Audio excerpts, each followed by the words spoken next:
All right, so a little progress update on Kenny and the dogs. I feel like that's a band. Let's go. We're working on some obedience stuff. I've switched equipment here. I started him on the prong collar, and I think that there's a place for it. But I think he needs to learn how to calm down first. As the prong collar almost, the more agitated, or it almost like brought agitation when he was so hot. That makes sense, because adrenaline, you're just not thinking. He's just living in a neurotic state. And so me trying to stop that with a prong collar felt hard for him. So he had a harder time. So I'm actually doing an exercise called long line work, where he's on this long leash. What happens is as I get out, I start to press e-collar button, just like low level, because he's just getting used to it. Good. He comes in and it goes away. And so I want to start teaching him how to turn off pressure away from me, because what he's doing is he's just feeling pressure on the line. See that? He's like, oh, you're away from me. There's a little bit of discord. There's a little bit of pressure. So I'm not fighting him. Good. And then it feels easier when he's with me and he can calm down. I think this is the first time he's actually he's like, I don't know how to think calmly. What do I do? And so this is like the first time today that he's actually, he's been good when he's in the crate, but when he's out of the crate, he's like, just being Kenny.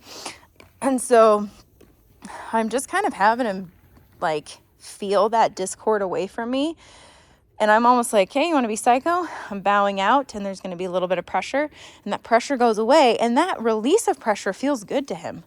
And so it feels better to him to be with me than to be out on the line. Even that, he's like, well, the dog walked over there. It feels better for him to be with me than away from me pulling on that leash. And it's not much of a fight. I'm not sitting here having a battle with him. Now, I think the prong collar will be good for other things, like in the house and those kinds of stuff. But this is going to be good when you're out on the walk. Good. You want to get crazy? You're fixating? I'm leaving. You got to pay attention to me. You got to get sticky over here. Otherwise, pressure's happening. And that pressure creates an urgency for him to come back. Good. But it's just enough. It's low level. We're on a 15, which is pretty low.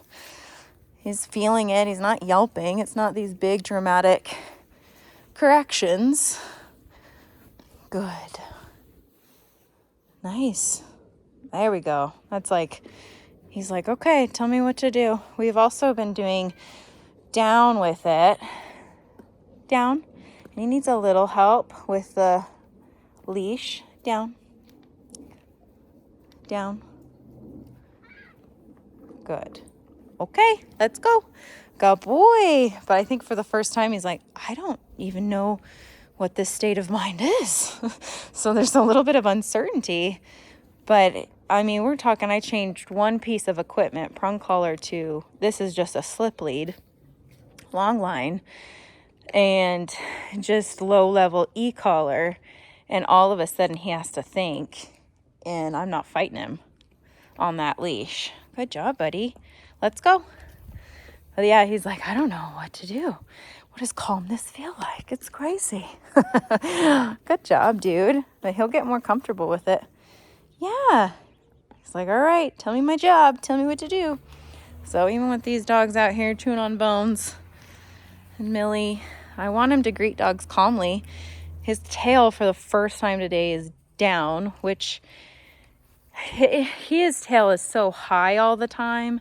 It's not healthy. He's constantly aroused.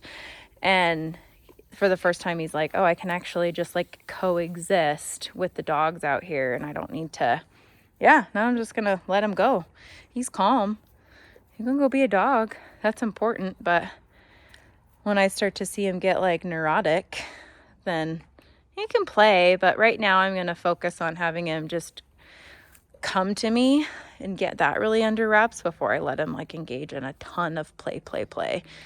So he's got to work his brain a little bit first.